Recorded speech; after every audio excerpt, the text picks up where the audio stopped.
Welcome back to another video. This is a super spontaneous video. I'm going to be pressure canning chicken soup in my Instant Pot. It's far too hot for me to be gardening outside at the moment, so I thought, I know, I'm going to go and grab some jars, throw some ingredients in and show you guys how quick and easy it is for me to put something on the shelf using the Instant Pot, because a lot of people have asked already about them. Now, it is a specific Instant Pot that I've got. It's the Instant Pot Pro Plus here in the UK, which has got a feature specifically for pressure canning, and that's what I'm going to be using tonight.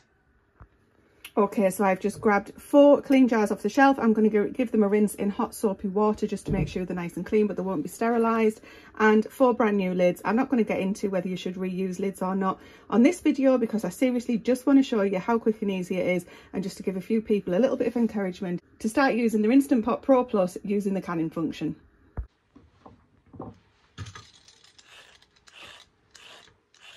So this is coming together in no time at all. I've got enough chicken in each jar. Essentially, the way that I've gauged it is how much chicken would I like to have in a bowl of chicken soup. So I used about 3 chicken breasts in total, and then divided it amongst the jars. Had a look, and if I thought it needed a little bit more in, then I just topped it up. But essentially, each of these jars is going to be a one meal per person.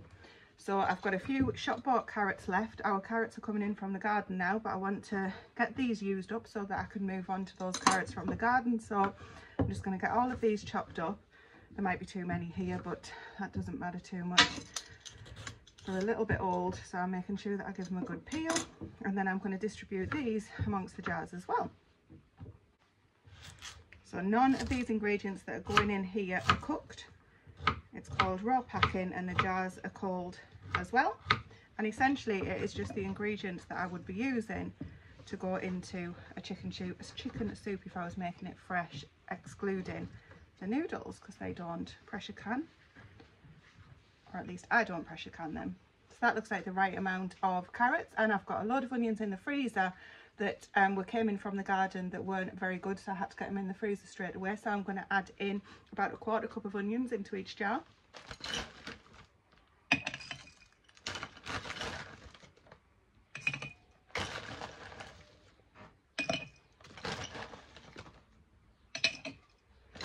Maybe a little bit more, maybe near a 1/2 cup, but onion is so good for you, that's fine by me. And then I'm going to do the same with the garlic from the freezer, but not a 1/4 cup. I think I'll do about a good teaspoon in each one, and then we'll move on to some celery.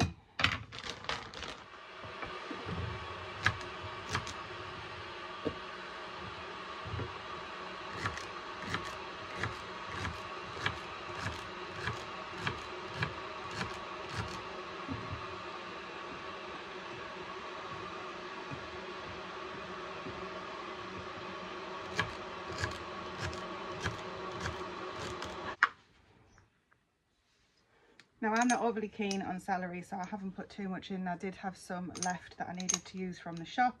And I've also got shop bought thyme, because unfortunately our thyme plant in the garden is really old and has produced terribly this year. So I'm putting a 1/4 teaspoon of thyme in just because I absolutely love it. And I've also grabbed some chopped ginger, because when I ordered some, the supermarket didn't have the fresh ginger in, and they sent me the frozen stuff. And I thought, let's give it a try. Now, I sometimes put this in, I sometimes don't. I've never added it from a pressure canning point of view, so I'm just going to do the same again. Ginger is so good for you, so I'm quite happy with that. And I'm going to pop in a bay leaf into each jar, fresh out of the garden. Now, I've only ever pressure canned with dry bay leaves before, and people do say to use dry ingredients, so if you're doing it, make sure that you use a dry bay leaf. Now, I've just put the lids on those before I put the hot broth in, because I want to show you how to prepare the pressure canner. So this is the Instant Pot Pro Plus, and I keep saying that because it's really important, because you don't want to try canning with your regular Instant Pot. People do, and that's up to them. But this one is the one that has got the canning function. So I'm just going to put the right amount of liquid in there, of water in there, which you need to have in from a pressure canning point of view. And I'm going to pop this trivet in, which is what the the jars are going to sit on.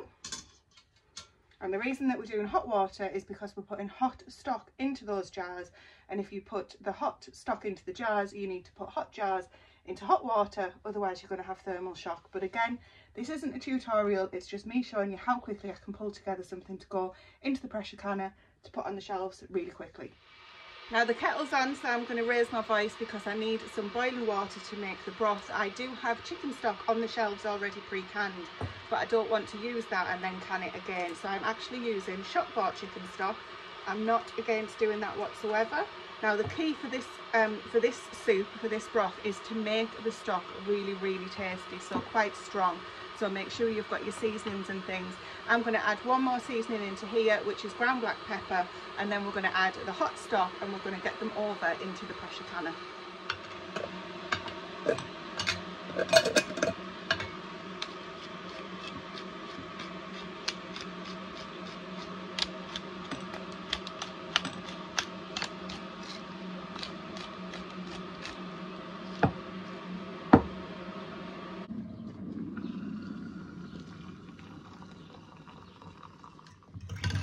See how far we get on with a pint. Now I'm not too worried about putting the hot stock into the cold jars, because by the time it hits the bottom of the jar it'll have had to pass through everything, and it hopefully will have taken the edge off the boiling water and should be just the right temperature to get over into the Instant Pot. Now one thing I do need to do before we put them in the Instant Pot is wipe the rims of the jar. It's going everywhere.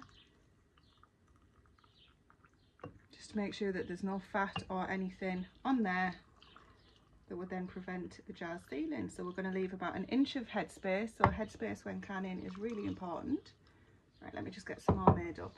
Now this is just future Tracy popping in while old Tracy's in there making some more stock. I did forget to show you guys that I also take the air out of the jars. It's really important once you've filled them up just to use a chopstick or something to make sure there's no bubbles in there, because then when you put them in the pressure canner those bubbles can cause problems.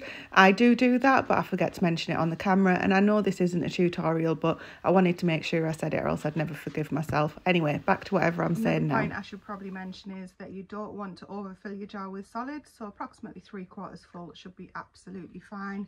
And yes, I do use these screw top bands, which a lot of people certainly outside of England don't use. That's the perfect amount. Right, let's get these cleaned and let's get them over to the canner. A dab of white vinegar on your kitchen roll will do the job perfectly, removes the grease. Make sure you don't end up putting it in there and then wiping it all around. And we're going to put these in the Instant Pot because they are pint size. You can't actually fit the quart size or the litre size in the Instant Pot Pro Plus here it's the 5.7 litre version. The quarts or the litres don't fit in there, just this size do, and we're going to pressure can these for 75 minutes, so 1 hour and 15 minutes.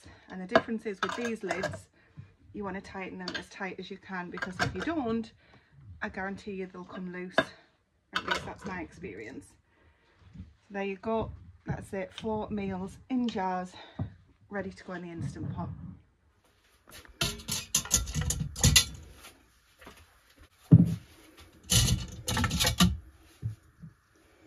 Now that water in there is still quite warm. Obviously it was boiling or just off the boil when it went in. So I'm going to pop the lid on. And all we're going to do now is set the canning function for 1 hour and 15, so you could change this if you needed to, and then the pressure goes on max, and there's options for venting. We're going to choose natural. The other options are pulse and quick, but for pressure canning you want to have it on a natural release, you want to have it on max pressure, and you want it for 1 hour and 15 minutes. Maximum pressure says it'll maintain a PSI of 15, but again, this isn't a tutorial, so I'm going to leave that now and show you once it's done. Well, it's actually the next morning now. It's quite late in the evening when I set this away, and obviously it took time to come to pressure, 1 hour and 15 minutes, and then it needed to depressurise. So this is the first time that I've looked at this, and I'm going to look at it with you guys. I'm not going to turn the camera off, so it might be a little bit jerky. I'm just going to switch it down. This is on end, which is how it finished. I should be able to just lift this off. And if you don't know, there's actually a little gap here. where you can just slot that in. These will be absolutely cold. I'm just going to get a rag. These will be cold now, or cool, so I can just lift them out by hand. That's what we're looking like. Things don't always look pretty after they've been pressure canned. I'll give you that. So you want to try and get your pretty things at the front of your shelves with nice red peppers and green beans and things like that, and all they can also look a little bit funny. Anyway, if I tilt you down again now, all of these I can just see by looking at them have sealed. I'll show you on a different video. Well, to be honest, I've already got other videos where I have shown you how I know that these have sealed. But there we go. If I can get the lid back on the Instant Pot, come back up here. There we go. So that's going to be it there. 4 jars. I'm going to label these up. I'll give them a wipe down, and all I'll do to utilise these is unscrew the jars, tip it into a pan, heat it up for 10 minutes and add some noodles during that 10-minute period. I could add some fresh peas or some fresh beans, or I could have also put those in there as well if I wanted to, or some corn you could have added into here. But that is a fantastic base for a soup for me. Nice and quick and so healthy and nutritious. I absolutely love it. Thank you for watching. Nice short video on how I pressure can meals for the shelf in my Instant Pot Pro Plus. Gotta remember the Pro Plus.